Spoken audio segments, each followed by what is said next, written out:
Saludos queridos amigos, una vez más, para gloria de Dios, vamos a desarrollar el penúltimo tema de este curso de Biblia para católicos.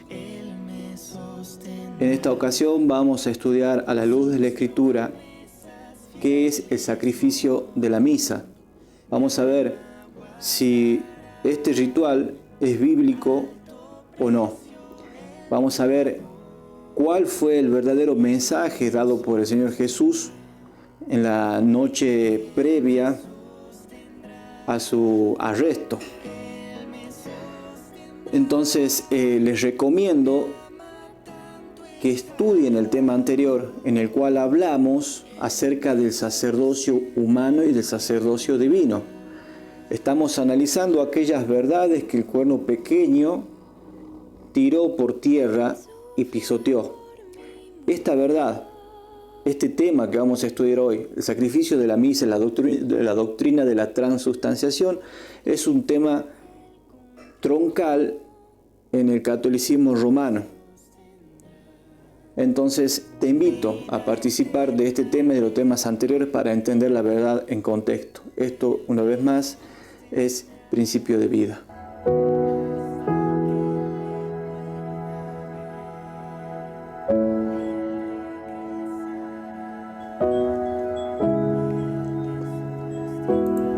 Para hacer el estudio de este video, quisiera poner un fundamento que nos va a ayudar a entender las palabras del Señor Jesús, las expresiones del Señor Jesús usadas en esta temática que vamos a desarrollar hoy.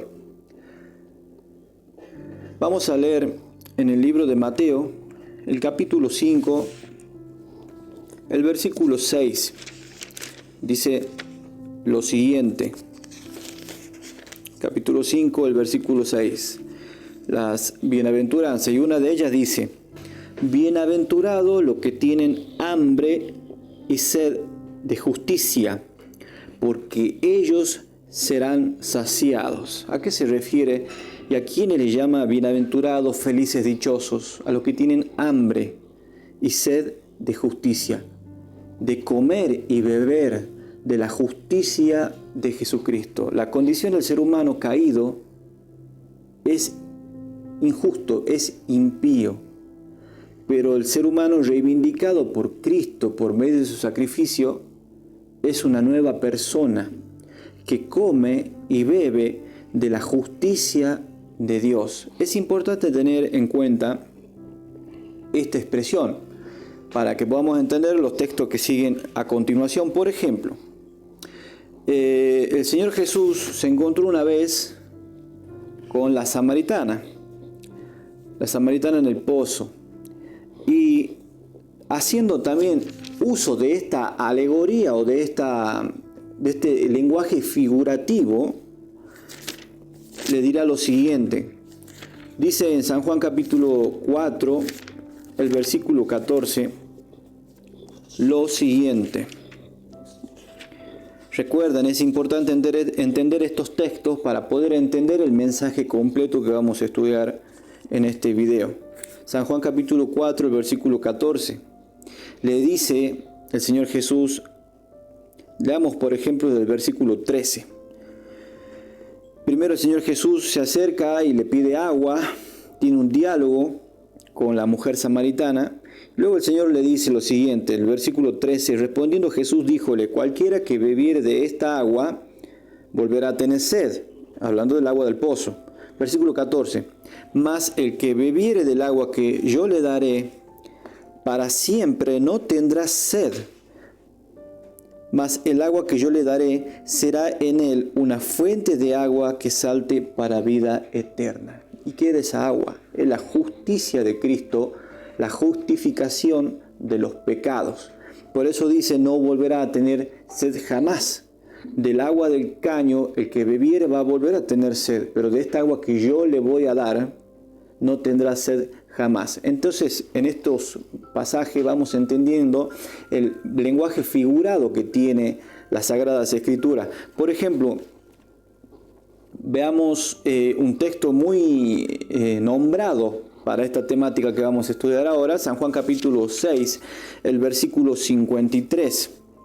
El Señor Jesús estaba hablando que Él era el pan de vida que bajó del cielo a la tierra. Dice en el versículo 35, Jesús dijo: yo soy el pan de vida. El que a mí viene nunca tendrá hambre, y el que en mí cree no tendrá sed jamás. Entonces a eso se refiere: bienaventurados los que tienen hambre y sed de justicia, los que van al Señor, los que van al verdadero maná y los que van a la verdadera fuente de vida. Pero no está diciendo acá que el Señor sea una fuente de agua literal. No está diciendo que el Señor sea literal un maná. Está aplicando un lenguaje simbólico, un lenguaje figurativo. Por ejemplo, en otro pasaje el Señor dijo: yo soy la puerta, yo soy la escalera, yo soy la roca. Son lenguajes figurativos, no está diciendo que son literales. ¿Por qué estoy haciendo esta introducción? Vamos a estudiar el sacrificio de la misa. ¿Por qué se llama el sacrificio? Porque la Iglesia Católica Romana adoptó, con el paso de los siglos, una creencia a partir de la cena del Señor. Ellos dicen que cuando la hostia es consagrada en la mano del sacerdote, literalmente la hostia se transforma en la carne de Cristo, y la copa del vino literalmente se transforma en la sangre de Cristo. Y cualquiera que sabe un poco o se interioriza un poco acerca de la doctrina católica romana respecto a esto, va a leer lo que es la transubstanciación. O sea, que esta sustancia se transforma literalmente, no simbólico, literalmente en la carne de Cristo y en la sangre de Cristo. Esa hostia es colocada en un lugar llamado el responsorial, y es una hostia consagrada, es venerada y es adorada por los creyentes. Y es allí, en el Santísimo, donde está el verdadero poder, según dicen ellos, del sacrificio de Cristo. El Santísimo incluso es más importante que la obra de María para el católico, que la obra de cualquier santo. No hay otro sacramento más fuerte, más importante que el sacramento del Santísimo. La hostia transformada literalmente en la carne de Cristo, y el vino literalmente transformado en la sangre de Cristo. Datos curiosos es que cuando se realiza la misa, la hostia no se la parte, como Jesús sí partió el pan y lo repartió. Otro dato curioso también es que cuando festejó el Señor la cena, Él dijo el vino, Él dijo el fruto de la vid. Y ese fruto de la vid era jugo recién exprimido, no era vino fermentado. En la Biblia la levadura fermenta, el vino fermentado son símbolos del pecado.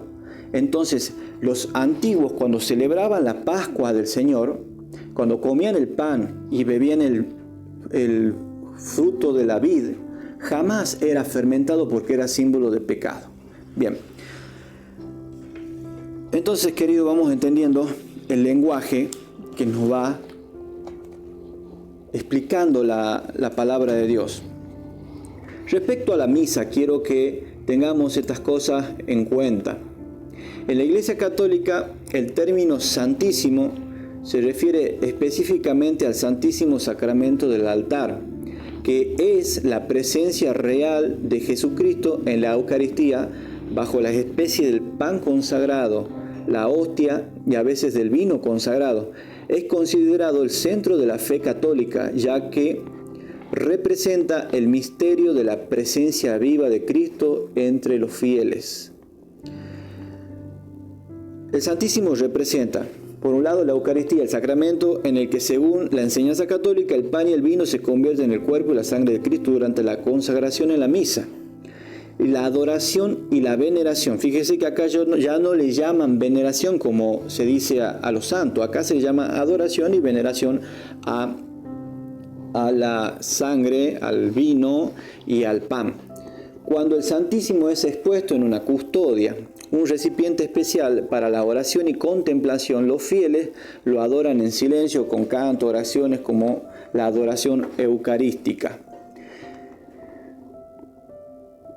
Dice un texto que ustedes pueden buscarlo también en ChatGPT o pueden resumirlo de libros, los diferentes tipos de misas. No es la misa una sola, no tiene un solo significado, como debería tener en sí el sacrificio, la cena del Señor, o la Santa Cena, como llaman en otros círculos cristianos. La misa en la Iglesia Católica tiene diferentes significados y diferentes aplicaciones. Existen varios tipos de misas católicas que se diferencian por la solemnidad, la forma de celebración y el motivo de la misma. Por ejemplo, la misa solemne se caracteriza por tener cantos, ministros sagrados e incensación. Pero puede o no tener incensación. La misa rezada se dice sin canto, también se conoce como sencilla o privada. Misa pontifical es una misa solemne que celebra el obispo en ocasiones especiales. Acá viene la parte interesante. Misa de cuerpo presente. Se celebra con los restos del difunto en el lugar de la misa. Miren lo que es la misa de cuerpo presente. Se celebra con los restos del difunto en el lugar de la misa. Es decir, se puede hacer partícipe también a los que murieron, que acaban de morir, de cuerpo presente, también pueden participar de los sacramentos de la misa. Algo muy curioso. Ahora se pone más curioso aún. La misa de difuntos. Se celebra en honor a las personas fallecidas. Es decir, también se practica la misa a los difuntos para disminuir, incluso sacar a los que están en el purgatorio o disminuir el sufrimiento de los que están en el infierno. Respecto a este punto acerca del estado de los muertos, te recomiendo leer los temas que ya analizamos. Los dejo acá en el comentario del video para que puedan contemplar lo que dice la Sagrada Escritura respecto a los muertos. El muerto nada sabe, dice la palabra de Dios, está en un sueño profundo. Nadie sabe si va al cielo o va al infierno o va al purgatorio. Eso no dice la palabra de Dios. Eso viene a través de la tradición. Lo que sí dice la palabra de Dios es que el cuerpo se deshace, el espíritu, que es el espíritu que da vida, vuelve a Dios, pero eso no es el alma. El alma se rompe cuando se rompe el cuerpo. Entonces, los muertos están en esa condición hasta que Cristo viene por segunda vez y les da vida en la segunda venida. Os digo un misterio, San Juan capítulo 5, muchos de los que duermen en el polvo de la tierra oirán su voz, y algunos saldrán para vida y otros saldrán para muerte y confusión perpetua. Es decir, los que mueren están en una condición de sueño profundo. No están ni arriba ni los malos abajo. Entonces, las misas en honores a ellos no están en la Biblia y son rituales que no vienen del cristianismo, no están en la Biblia. Una costumbre curiosa que viene a raíz de todo esto es que usted puede encontrar en las grandes catedrales católicas muchos cuerpos de personas célebres de los lugares, generalmente personas adineradas que han contribuido a la causa y están enterradas, están puestos sus restos en urnas, en cajones, adentro de las iglesias son exhibidos. Generalmente son gobernadores, presidentes, personalidades. Generalmente no hay pobres enterrados allí en las catedrales. Bien. Ahora la pregunta es, ¿tiene el sacerdote el poder de convertir los elementos del pan y del vino literalmente en cuerpo y sangre de Cristo durante el rito de la misa? ¿Tiene ese poder el sacerdote? Está la creencia católica de la transustanciación basada en las Escrituras. Si Cristo rompió el pan, lo que dije hace un momento, ¿por qué los sacerdotes católicos sirven una hostia completa? ¿Por qué es de forma redonda? Todo un simbolismo. ¿Por qué es de forma redonda? Hay un significado de esto. Originalmente el pan se lo rompía, se lo cortaba y se lo distribuía, no era de una forma redonda. Y las letras místicas IHS, ¿qué significan? Eso no lo vamos a abordar ahora. Era ese elaborado ritual o ritualismo, parte del culto de la iglesia primitiva. Ustedes vean una misa, lean la Escritura y vean si ese elaborado ritual está en las Sagradas Escrituras.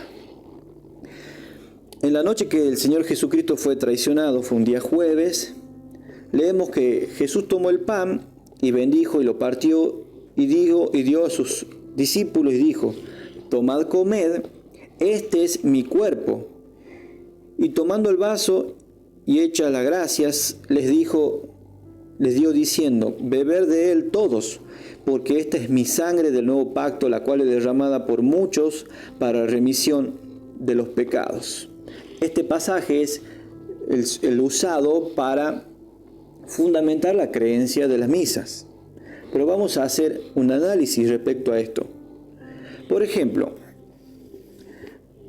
en Mateo capítulo 26, el versículo 26, leemos lo siguiente. El Señor Jesús iba a hacer partícipes a sus discípulos de este ritual, pero Él iba a decirnos que tenemos que hacer este ritual hasta su manifestación, hasta su segunda venida, cosa que nunca se predica en las iglesias católicas, el tema de la segunda venida de Cristo, que está tan bien ilustrado en el Antiguo y en el Nuevo Testamento.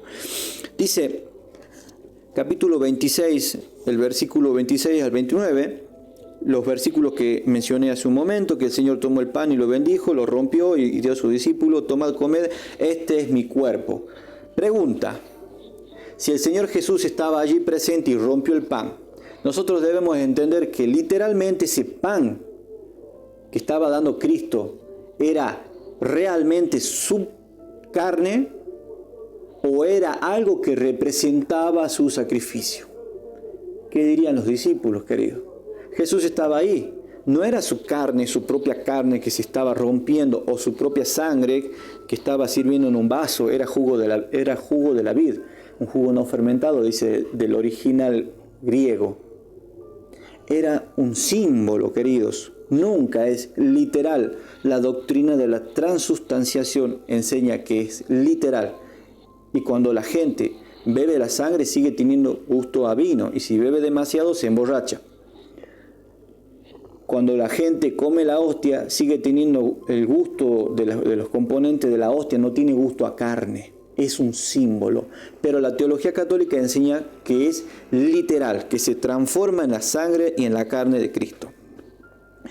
Dice en el versículo 28, dice: porque esto es mi sangre del nuevo pacto, la cual es derramada por muchos para remisión de los pecados. Observen para qué es derramada. Y os digo que desde ahora no beberé más de este fruto de la vid, hasta aquel día cuando lo tengo de beber nuevo con vosotros en el reino de mi Padre. Es decir, el Señor Jesús no volvió a participar más de este ritual que Él mismo daba desde esa noche. ¿Hasta cuándo? Hasta cuando esté nuevamente su pueblo en las promesas celestiales, cuando esté su pueblo en la Jerusalén celestial. Allí será nuevamente la cena del Señor, de la cual el Señor ansía participar. Ahora, ustedes tienen que siempre comparar los libros sinópticos, Mateo, Marcos, Lucas, que describen los mismos eventos pero con uno o más detalles. San Juan también amplía ciertos eventos que acontecieron. Vamos a notar primero el detalle final que nos da, por ejemplo, el libro de Lucas, en el capítulo 22, el versículo 19. Dice Lucas 22:19 lo siguiente. Hablando del mismo acontecimiento, ¿no? Y tomando el pan, habiendo dado gracias, partió y les dio, diciendo: esto es mi cuerpo, que por vosotros es dado. Haced esto en memoria de mí. Palabras del Señor Jesús. ¿Qué es esto? ¿Qué es este ritual? Haced esto en memoria de mí. Es un ritual conmemorando el sacrificio de Cristo en la cruz, su cuerpo rasgado y su sangre derramada. Remisados. No necesitamos constantemente hacer un sacrificio de Cristo todos los domingos en misa o cualquier día de la semana y sacrificar nuevamente a Jesús para obtener el perdón de pecados. El obtener el perdón de pecados consta del arrepentimiento, confesión y perdón. Vaya a orar en su casa. Vaya y ore ante Dios y va a recibir el perdón de pecado. No necesita hacer un ritual para obtener el perdón de pecados. Este es un ritual, un memorial, y lo dice el Señor Jesucristo. Algo muy interesante. Podríamos hablar de muchísimos textos. Hace rato les comenté de textos en que la Biblia habla de modo figurativo respecto de ciertos términos. Como por ejemplo, se nos llama a nosotros rocas espirituales fundadas sobre la piedra fundamental que es Jesucristo, eso lo dice Pedro, pero nosotros no somos rocas, sino que somos llamados a ser rocas simbólicas que formen los cimientos de la iglesia del Señor. Es un lenguaje figurativo, queridos. O sea, la sangre es representada por el jugo de la vid, jugo de uva recién exprimido sin fermentar.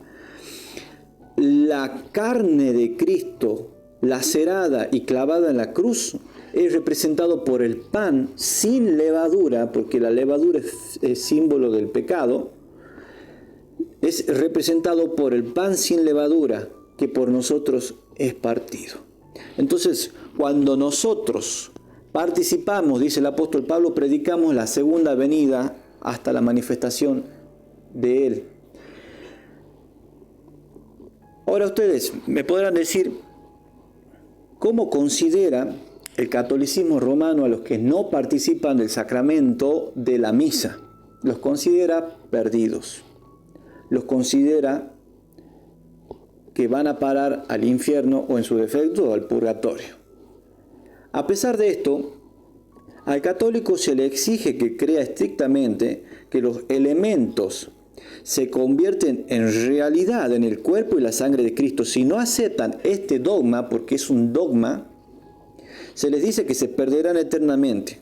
Así lo proclamó el Concilio de Trento cuando definió como doctrina oficial la transubstanciación y pronunció maldiciones sobre cualquiera que la negare. Pueden leer el Concilio de Trento, que fue, si no me equivoco, en el 1553. Allí están las maldiciones escritas por propios teólogos católicos respecto a quienes no participen de este dogma, quienes no crean en este dogma. Es muy de la iglesia romana, muy del romanismo imponer creencias. Los concilios decidían y todos tenían que creer por la fuerza, porque en su defecto algunos eran excomulgados, otros eran condenados a la hoguera, otros eran desterrados de por vida, como hicieron, como ya lo dijimos en los episodios anteriores, con los valdenses, con los albigenses, con los diferentes pueblos, los hugonotes, que no aceptaban la autoridad del clero romano. Seamos prácticos, queridos. ¿Qué dice la Biblia? ¿Se puede sacrificar a Jesús todos los días que nosotros nos decidamos a congregar para participar de la cena del Señor? Veamos qué dice la Biblia respecto a ese punto. Vamos al libro de Hebreos, en el capítulo 9, dice lo siguiente. Hebreos capítulo 9, versículo 25 al 28. Hebreos 9 viene explicando cómo funcionaba el santuario terrenal, el antiguo pacto y lo que representaba, para entender las glorias del nuevo pacto. Antes había un santuario en la tierra, ahora hay un santuario en el cielo. Antes había sacerdotes humanos, ahora hay un solo sumo sacerdote. Antes había que llevar el corderito y ofrecerlo y sacar la sangre y llevarla hacia adentro del santuario. Ahora el propio sacerdote lleva su propia sangre para interceder. Lean completo el capítulo 9 de Hebreos. Leamos, por ejemplo, desde el versículo 24. Dice: porque no entró Cristo en el santuario hecho de mano, figura de aquel verdadero, sino en el mismo cielo, para presentarse ahora por nosotros en la presencia de Dios. Allí está Jesús, en el santuario celestial. Verdad innegable, señores evangélicos, señores mormones, que no creen en el santuario celestial. Versículo 26.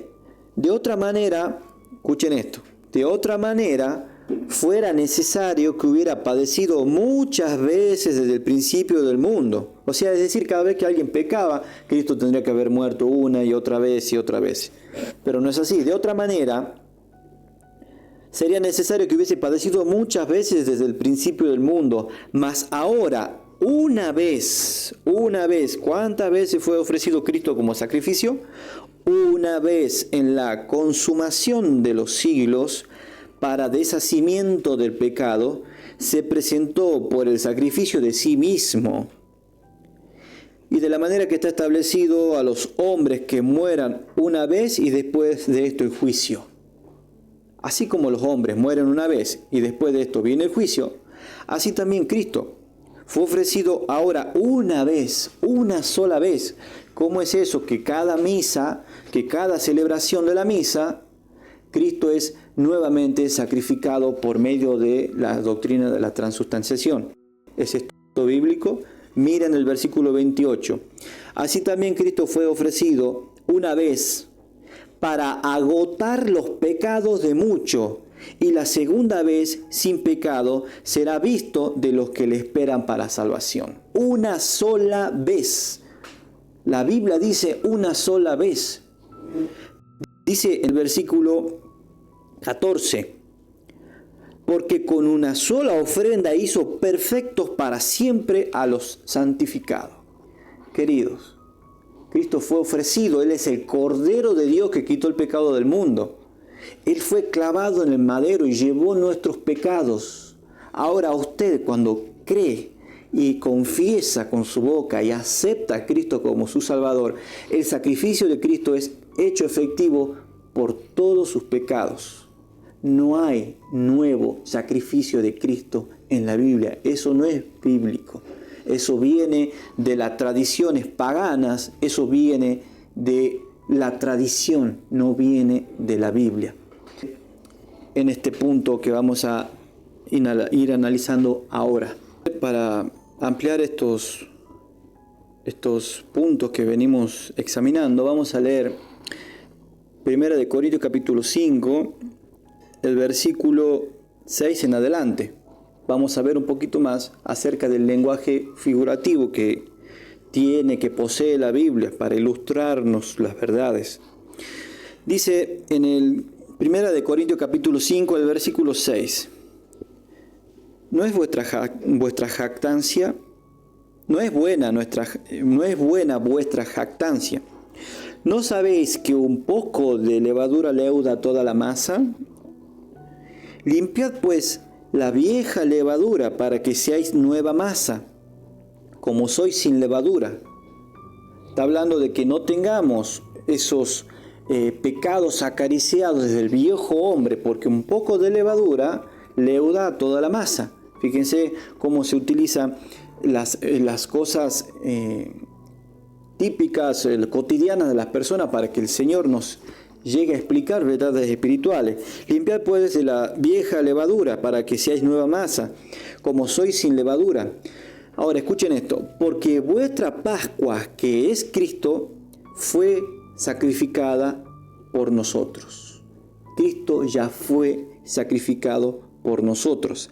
Así que hagamos fiesta no en la vieja levadura, ni en la levadura de malicia y de maldad, sino en ázimos de sinceridad y de verdad.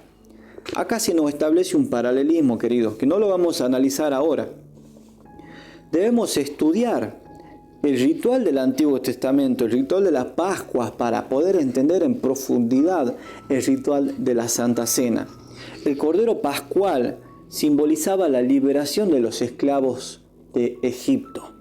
Ahora, el Cordero dado en el Nuevo Pacto, en la Santa Cena, simbolizado en la Santa Cena, es para la liberación del pecado.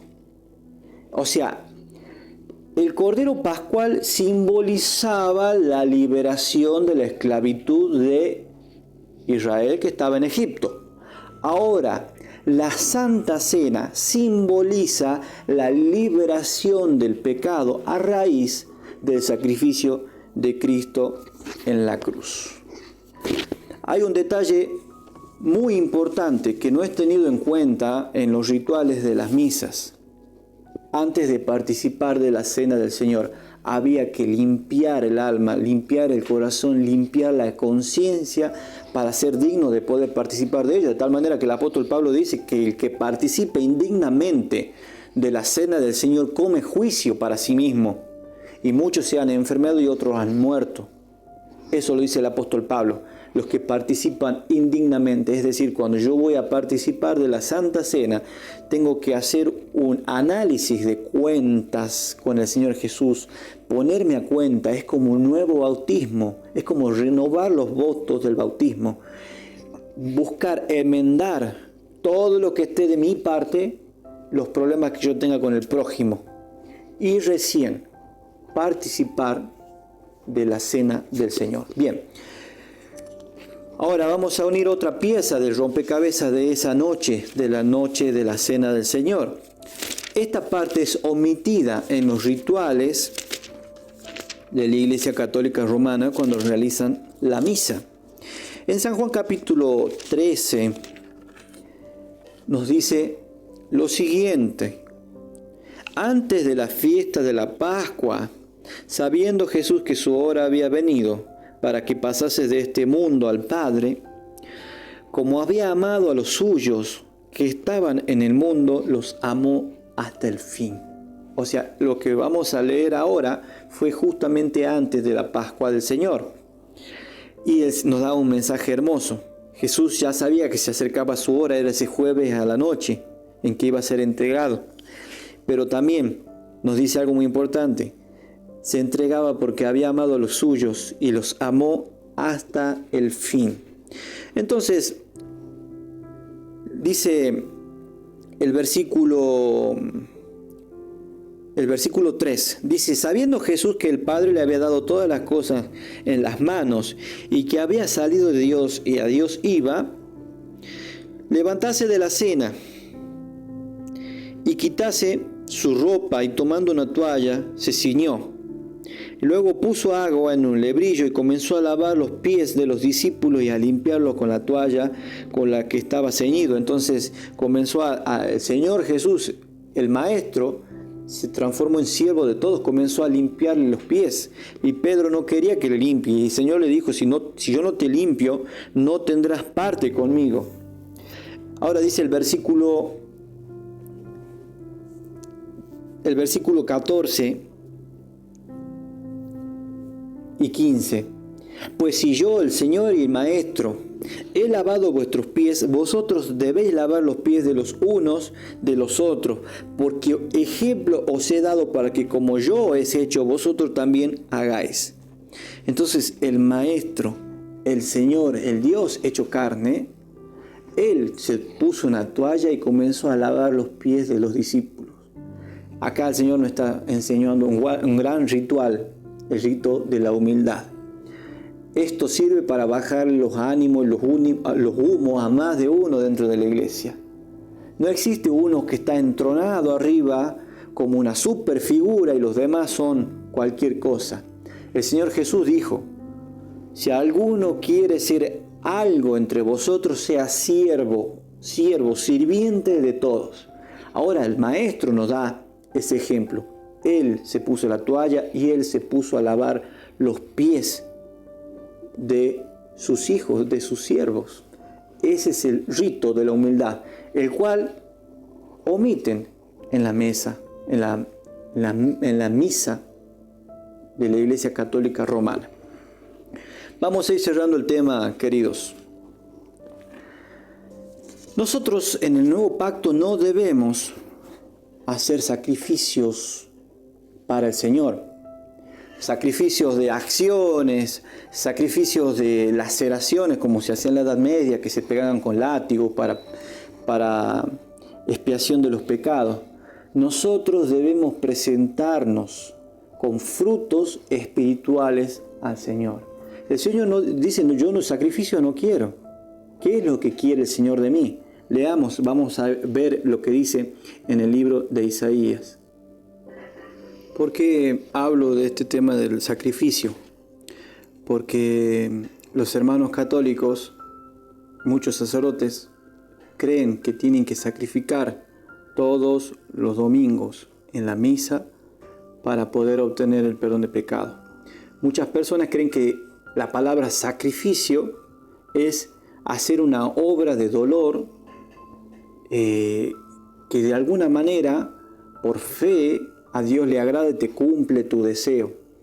Hacer un sacrificio es, por ejemplo, acá en Tucumán, caminar hasta Catamarca, 3 días de caminata, o subir escalinatas en diferentes partes del mundo, subirlas de rodillas, lastimarse las rodillas. Y las personas creen que ese tipo de sacrificios son agradables al Señor. Voy a dar esta vuelta al tema. ¿Por qué? Porque lo que realmente busca el Señor Jesús a través de la celebración de su cena es que se renueven los votos bautismales. Cuando usted aceptó al Señor Jesús, usted aceptó hacer su voluntad y hacer el bien. Dice en Isaías capítulo 1, el versículo 11, para que a mí, dice Jehová, la multitud de vuestros sacrificios, harto estoy de holocaustos, de carneros, de cebo de animales gruesos. No quiero sangre de bueyes, ni de oveja, ni de machos cabríos.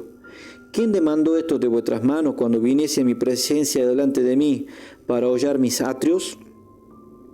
Porque me traéis más en vano presente. El perfume me es abominación. Luna nueva y sábado, el convocar asamblea no las puedo sufrir, son iniquidad vuestras solemnidades. Vuestras lunas nuevas y vuestras solemnidades tiene aborrecidas mis almas, me son gravosas, cansado estoy de llevarlas. Está hablando de las celebraciones que debían llevar los antiguos en el antiguo pacto. Pero ¿por qué estaba cansado? No las podía soportar. Porque Dios veía la hipocresía que había en esos hijos. Las obras de sus manos eran malas. O sea que por más sacrificios que hacían, por más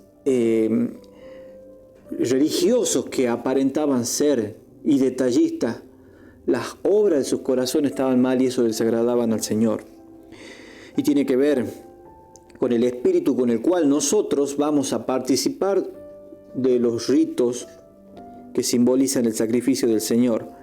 Dice el versículo 16, lavad, limpiaos, quitad la iniquidad de vuestras obras de ante mis ojos, dejad de hacer lo malo, aprender a hacer el bien, buscar justicia, restituid al agraviado, oíd en derecho al huérfano y amparar a la viuda. Y vino una promesa, venid luego, dirá Jehová, estemos a cuenta, si vuestros pecados fueren como la grana, como la nieve serán emblanquecidos, si fueren rojos como el carmesí, vendrán a ser como lana blanca. El Señor te invita a ponerte a cuenta con Él para perdonarte tus pecados, y la oportunidad es cuando usted celebra la cena del Señor. Leamos también, por ejemplo, respecto a los sacrificios, incluso a los ayunos, ¿qué nos habla la Biblia respecto a esto? Dice Isaías capítulo 58, el versículo 2, que me buscan cada día y quieren saber mis caminos, como gente que hubiese obrado justicia y que no hubiese dejado el derecho de su Dios. Pregúntenme derecho de justicia y quieren acercarse a Dios. Habla de los que lo buscan y el Señor no responde. Dice el versículo 3, porque dicen, ayunamos y no hiciste caso, humillamos nuestras almas y no te diste por entendido. He aquí en el día de vuestro ayuno, halláis lo que queréis, o sea que cada uno hace lo que quiere en su ayuno, y todos demandáis vuestras haciendas, o sea, hacían ayuno para su propio beneficio y cada uno según su deseo. He aquí que para contienda y debate ayunáis, para herir con el puño inicuamente. No ayunéis como hoy, para que vuestra voz sea oída en lo alto. ¿Es tal el ayuno que yo escogí? Que de día aflija el hombre su alma, que encorve su cabeza como junco y haga cama de saco y de ceniza. ¿Llamaréis esto ayuno y día agradable a Jehová? ¿Eso es agradable para Dios cuando la persona está haciendo un sacrificio, humillándose, haciendo como hacían en la Edad Media por medio del dolor, se flagelaban para no pecar? Esto es el ayuno que el Señor quiere. Desatar, ahora dice el versículo 6, no es antes el ayuno que yo escogí, desatar las ligaduras de impiedad, deshacer los haces de opresión, dejar ir libres a los quebrantados y que rompáis todo yugo. ¿No es que partas tu pan con el hambriento y a los pobres errantes metas en tu casa? ¿Que cuando vieres al desnudo no lo cubras y no escondas tu carne? Eso es lo que busca el Señor. Más que anden en rituales,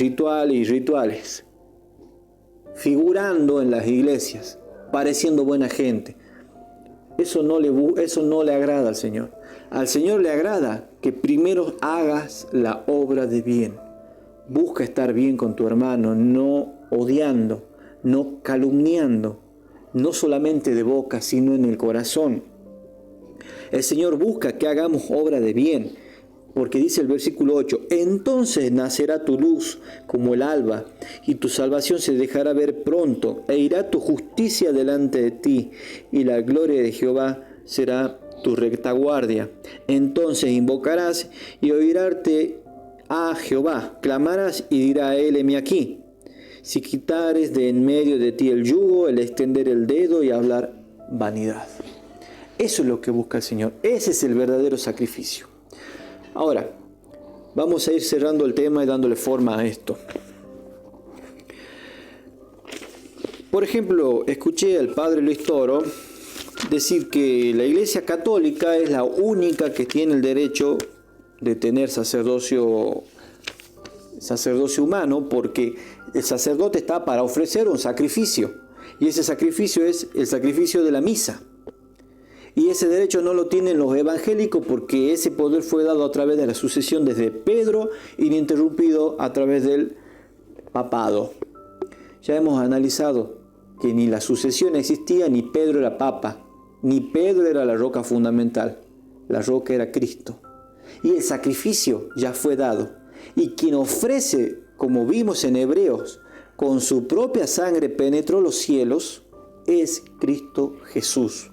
No hay ningún sacrificio que pueda ofrecer el hombre acá, y no hay ningún sacerdocio exclusivo, porque Pedro lo dijo, lo leímos en 1 Pedro capítulo 2. Nosotros somos casa espiritual, sacerdocio santo, gente santa. Ofrecer sacrificios espirituales agradables al Señor. Vamos a cerrar. Quiero analizar un texto que utilizan los hermanos católicos para decir que la doctrina de la transubstanciación es bíblica, y confunden, como ya vimos en el contexto, lo que es figurativo o lo que es simbólico con lo que es literal. Quiero explicar San Juan capítulo 6, el versículo 56. El Señor Jesús le decía a la multitud: yo soy el pan que viene del cielo. El que me come a mí tiene vida eterna. Entonces los fariseos pensaban: ¿qué está hablando este? Que está por ofrecer su carne. No entendían que el Señor Jesús le estaba diciendo un símbolo.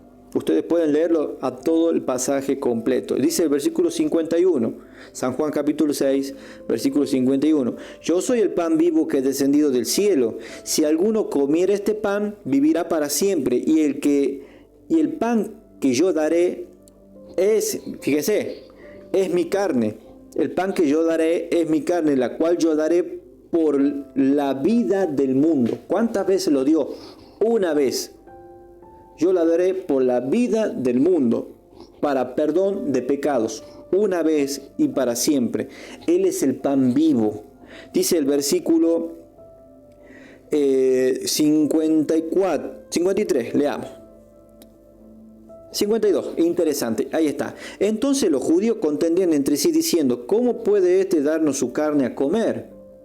No entendían, porque Jesús está diciendo un símbolo.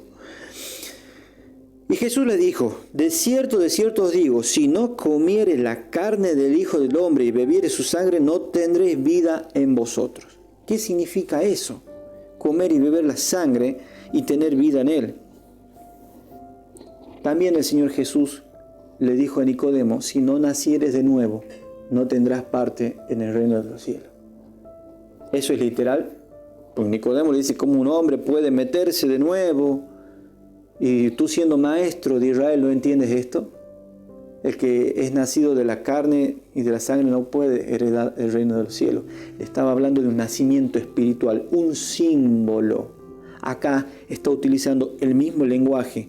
Comer y beber es aceptar y creer en el sacrificio de Cristo y vivir conforme a lo que Él nos manda.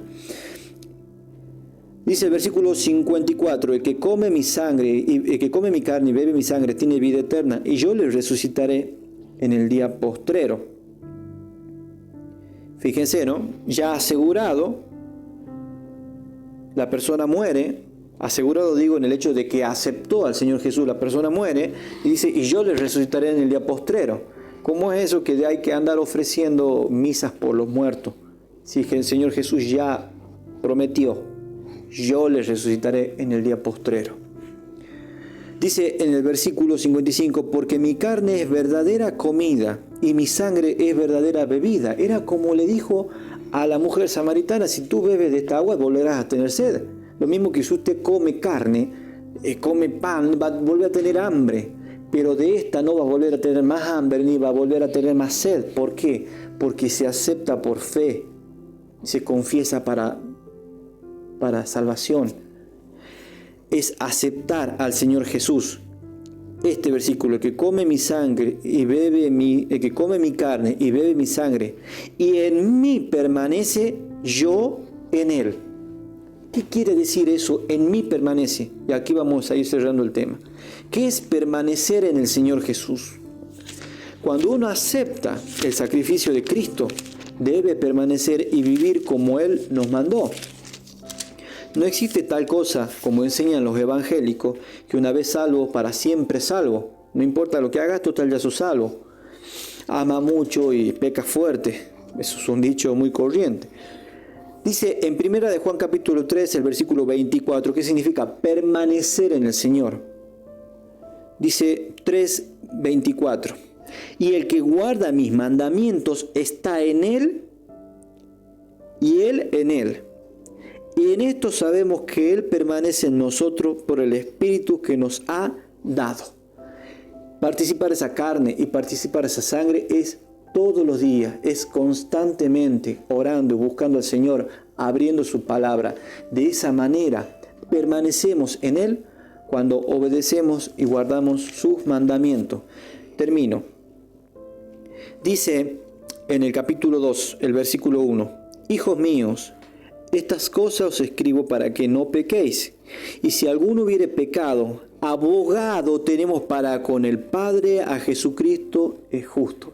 Ese es el tema y el tema final para terminar este curso de Biblia para católicos. El abogado celestial, el abogado que intercede en el santuario celestial. Él es la propiciación por vuestros pecados, y no solamente por los vuestros, sino también por los de todo el mundo.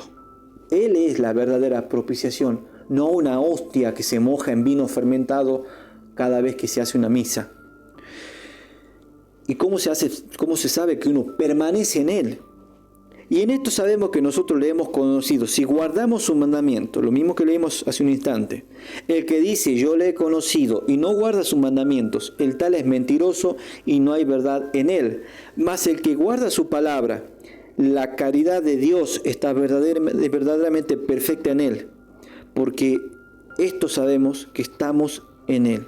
El que dice estar en Él debe andar como Él anduvo. Y Él guardó los mandamientos del Padre. Queridos, estas son parte de todas las verdades que pisoteó el cuerno pequeño. El cuerno pequeño, el papado, tomó todas las verdades que decía la Biblia respecto a la intercesión celestial de Jesús y las echó por tierra, las ocultó de toda la feligresía y enseñó otras verdades traídas del paganismo. Busquen ustedes, queridos, ¿por qué la hostia es redonda? ¿Qué simboliza? Eso no está en la Biblia. El pan se quebraba, se comía, el jugo era jugo de la vid, y esto era símbolo del sacrificio de Jesús. Ahora nosotros, los sacrificios que debemos ofrecer es un corazón contrito y humillado, hacer el bien, pedir perdón, aprender a soportar a los demás. Y volvemos al texto que propuse al principio. Bienaventurados los que tienen hambre y sed de justicia, porque ellos serán saciados. Si usted tiene hambre y sed de justicia, usted quiere saber, quiere ser parte del pueblo de Dios, vea el último tema, que es importantísimo. En este tema debemos tomar una decisión. Quedarnos con las tradiciones y los mandamientos de hombre, o quedarnos con el Dios verdadero y su palabra. Esto, para gloria de Dios, una vez más, fue principio de vida. Hasta la próxima. Él me sostendrá.